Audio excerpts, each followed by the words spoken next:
Hey, Friendo, Steve here. And Larson. And welcome to reacting to Dave Meltzer's star ratings for, what is this show? What is this? Seems so long ago. It was I don't WarGames, remember. Steve. It was WarGames. Oh, Survivor Series WarGames. That's right. I lost track of time. Do you know why, Larson? Because those other guys take too long to get their ratings up. Those other guys. That's Other right. guys. Steve and Larson had our star ratings up a whole gosh darn week ago. My goodness. Our star ratings, I might be confused. They might have actually come out before Survivor Series. In any event, they're available right now. We're going to react to Dave Meltzer's star ratings. And the way we do that is by one of us gets in the proverbial hot seat, and the other person gets to watch them squirm as they try to guess what the star rating was, and then we get to do the old reaction, like, oh wow, yeah, look at there you go, hot heat. I'm in the hot seat today, yes. You are in the hot seat today because last week I think Bang killed it again with my AEW. What was it? Full Gear. Yeah, it was Full Gear. Yeah, I just said that. Okay, it was Full Gear. Killed it. Didn't you only get 3 of the 9 right? You got 3 of 9. 30% is pretty good. 30% is pretty if you good. play baseball is pretty good. Any other endeavor, it's There not you that go. great. All right. Hey, look, don't feel self-conscious because I still have like that, what was it, 8 of 9 performance that I dropped that one I time. don't know if it was 8 of 9, but it was pretty good, yeah. All right. Still Let's not go ahead. sure Well, you know what, that was man? on the up and up or not. Hey, you know what? I'm rooting for you, pal. You got 5 matches on the card, so you have 5 opportunities to see if your Katra aligns with Dave Meltzer. And for those of you who are wondering what a Katra is, it's a Vulcan soul, okay? I didn't mispronounce chakra. It's a Katra. I'm not in the New Age stuff. I'm into the Vulcan stuff. So let's go ahead and start it off. Yeah, let's do it. With Women's War Games. This is what Dave Meltzer had to say.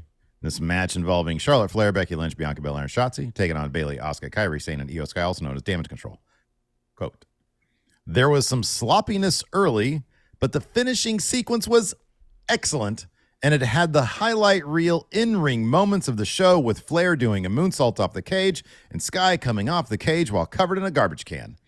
Lynch came out and fist bumped everybody but Flair. Lynch versus Bayley opened, and the crowd was super hot. The baby faces had the advantage, which does hurt the psychology due to a cross promotion with ruffles with a fan vote on which team got the advantage. And as expected, the fans chose Team Flair. Let's see here. Shotzi was in next. There's actually quite a bit of editorializing here from good old Dave. Oh, that's good. Shotzi was in next. He's rooting for you too. Those other guys are rooting for Larson. Thanks. God. Other guys. Thanks, other guys. So Shotzi was in next. She threw in garbage cans and chairs and actually got booed because she didn't throw in a table. Let's see here. This is a long recap. See if there's any kind of like synopsis or encapsulation of his feelings at the bottom. Okay. So I will give you this, though. All right. Make of this of what you will. All right. There seems to be a bit more, a few more adjectives here, a bit more descriptors. Interesting. Usually his breakdown of the match is pretty bare bones. This is an incredibly long breakdown, similar to the men's now that I'm looking at it. All right. So, for example, when I say more, he's just more, yeah. So Sane was next in. She came in with this gigantic garbage can lid. Interesting the way he phrases that, kind of like an excited child. Yeah. Well, I can let's speak see. to his mindset in terms of rating this match. Totally, yeah. That's what I'm telling you. Let's see here. Okay. This guy, then they had Asuka, a heel, pull out the table. This got the biggest pop of the entire show until Orton showed up. Asuka also brought in a fire extinguisher. Lynch and Belair were chained together, and the heels hit drop kicks on them. Asuka blew mist in Shotzi's eyes. Flair and Lynch finally hugged, and Flair put the figure 8 on Sky, and Lynch had the armbar on Asuka. But Bayley did an elbow drop off the top on Flair. There were all kind of big spots from here, including lots of finishes and saves. Belair used the fire extinguisher on Asuka. The finish saw Lynch give Bayley the manhandle slam off the top rope through a table. Shotzi bled a lot in this match, but they were very careful in not shooting her as much as would be possible. Larson, what star rating did David Meltzer give this match. So I believe you gave this 5 stars, right? Oh yeah, I didn't even look at my stuff, but I think I gave this 5 I think stars, I gave yeah. it 4 3/4. I don't think Dave's going to go that high. I did spoil myself on star ratings themselves, but I did see at the top of the newsletter the reader poll, and the readers of the newsletter rated this match the top match on the Survivor Series card. And they're correct about that. It is. It was the best match on the card, despite what some people might say. I don't think it's going to go as high as us. I'll say 4.5. Very good. Your contras are aligned 1 for 1. There you go. All right. Next bitch. Gunta, ring general, versus Mike Mizanin, the little high school weirdo, for the Intercontinental Championship. This is what Dave Meltzer had to say. Miz came out aggressive with low kicks and chops. The problem is Miz's kicks and punches look so bad, but he's got enough star power that it doesn't hurt him.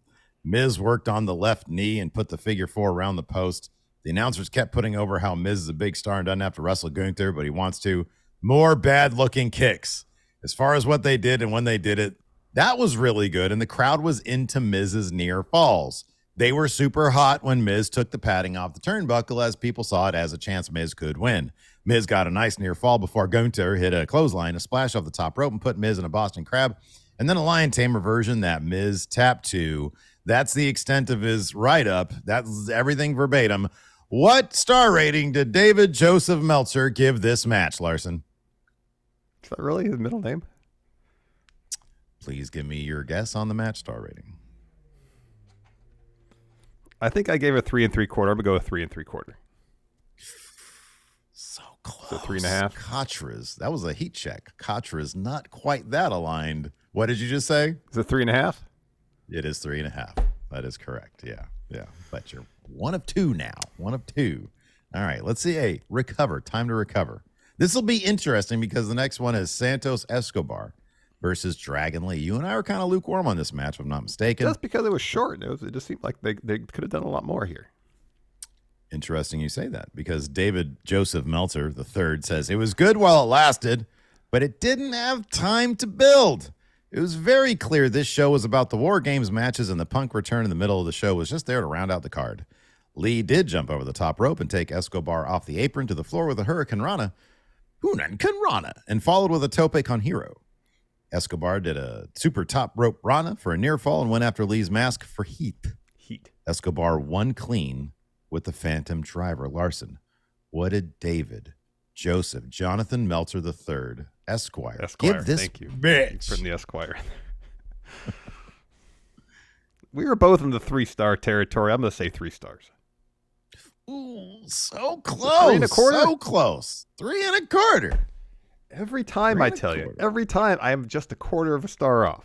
I know, man. I know. But this ain't horseshoes. Rhea Ripley pinned Zoe Stark to retain the women's title. Both came out with face paint. Ripley also changed her hairstyle. He hasn't mentioned anybody's hairstyles.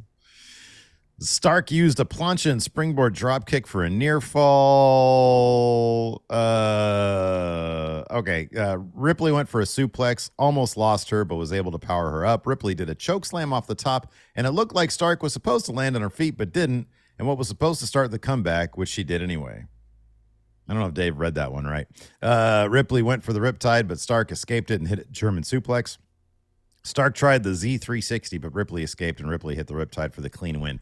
Zero editorializing here. That was the extent of the write-up. What star rating did David Joseph Jonathan Meltzer III Esquire watermark give this match? So the user poll for this one had it rated as the worst match at the WarGames Survivor Series card. Yeah, I'm going to say Dave gave it 2 3/4. Very good. You are 2 of 4. You're betting 50%, baby. I think at this point, mathematically speaking, you've got it locked up in terms of this batch of papers. The worst I could do is 40%. You got that right. One match left. Let's aim for that 40%. Don't coast on this next. No, that's the worst I could do. I can get 60% if I get this one right. That's 3 out of 5. Oh, wow. 3 out of 5. Okay, here we go. Let's go for greatness, man. Cody Rhodes, Jey Uso, Sami Zayn, and Seth Rollins, and Randy Orton versus Drew, Damien, Judgment Day. Blah, blah, blah. This is what Dave Meltzer had to say. They teased issues with Priest and McIntyre from the start. It opened with Rollins versus Balor. Okay, I'm looking for, let's see here. How he feels about the match. Yeah, I know. So it is a lengthy recap. Is he as florid with his language in this one as he was with the women's WarGames match? Florid is such a great word. I mean, florid for Dave, I guess I should say. Gigantic is not exactly what I call a florid word, but Dave is usually fairly So he is a stickler for details here. So, for example, the crowd chanted yeet every time he touched someone. McDonough did a Spanish flying Uso. McIntyre wanted in, and Priest said he was the captain, so Priest went in. McIntyre wasn't happy. So it's things like that where he's getting the details. He's recognizing the story being told, yeah. Right, exactly, yeah. Rhodes was in next. He cleaned house, throwing Priest into the cage. Rhodes got a bull rope, and Rollins grabbed the other end and clotheslined Balor. Ripley came out with a briefcase. The idea is Priest was going to cash in since Rollins was out. Orton's music played, and he came out. He power slammed Mysterio. McDonough hit a draping DDT on Balor. Orton squared off with McIntyre. McIntyre ranges from about 261 to 266, and Orton looked bigger than he did. True. Yeah. The babyfaces did a five-way draping DDT. Orton hit an RKO on Mysterio. Wait, I'm sorry. What? Oh, Dom. My mind, I thought Ray. I was like, the hell match is he watching? The finish saw Rollins throw McDonough off the cage where Orton readied for an RKO on landing. Rhodes then pinned Priest with the crossroads. Not a lot of editorializing here, although I will give you this at the very, very beginning of the thing, the write-up. This is what he says. The women's match started off sloppier but ended more spectacularly. The men's match was very strong, playing off a show-long storyline as to whether or not Orton would show up at the request of Cody Rhodes. So, I mean, there. I went out of my way to give you a little bit more editorializing from Dave. But in the end, what match rating did David, Joseph, Jonathan, Matthew, Meltzer, the third Esquire, watermark on a business card, give this match? So I wasn't too keen on it because I thought it got kind of cartoonish towards the end. I think I gave it 3.5. You did what, 3 3/4, 4 stars? What was it? I want to say I gave it. It was either 3 3/4 and 4. I forget which exactly. He said it was strong throughout, although it didn't reach the high moments of the women's match. I'm gonna say he gave it 4 1/4. He gave this match. I want to make sure I get this right here. He gave this match a quarter more than the women. He gave this match 4 3/4. What? Folks, where's the logic on that one? Oh, that's right. Darn it, Dave. Darn it, Dave. But you got it. This is what you didn't do on the last one. Dave said what he said, but they're women. So you got to remember to knock some off, man. You gotta knock some off. Damn it, Dave. Because that's how it is, man. Damn it, Dave. Hey, you did terrific today. You only had 5 matches, and you got 3 of them. Well 2 of them. done. I got 2 of them. I didn't get 3. Oh, you got 2 out of the 5? Yeah, I did the last one to get 3 out of the 5. Okay. Well, you know what? What's the math on 2 out of 5? That's 40%. That's 40. That is 40%. Well done. Well done. I can't believe he gave that men's war game match almost 5 stars. That's ridiculous. You know, man, you got to take that up. Perfectly with fine. David. I will if I ever see him next time we go to Jonathan, PWG show. If PWG has another show and he's sitting there with his the third Esquire with his notepad, go, hey, Dave. On a Dave, business card. You got an issue with your men's war game match 2023. You gave it basically a whole star too much. It's not better than women's war games match. Do you want an autograph, young man? No. Have you ever? We'll say, has he ever ridden a bike 11 miles to a house show? No, because the nearest venue for house shows further than 11 miles. It'd be foolish to ride a bike that far. Well, then you're not a real fan. Fine. Skedaddle, kid. Fine. We're Get outta here, contemporaries, kid. Dave. I'm in the same industry as you. Dave, you know who you are? You're nothing more than those other guys. Say, hey, Dave Meltzer, you're one of the other guys. That's going to do it for this. Let us know what you guys think about Dave Meltzer star ratings in the comments below. Thanks for watching. Till next time, we'll see you around. Goodbye.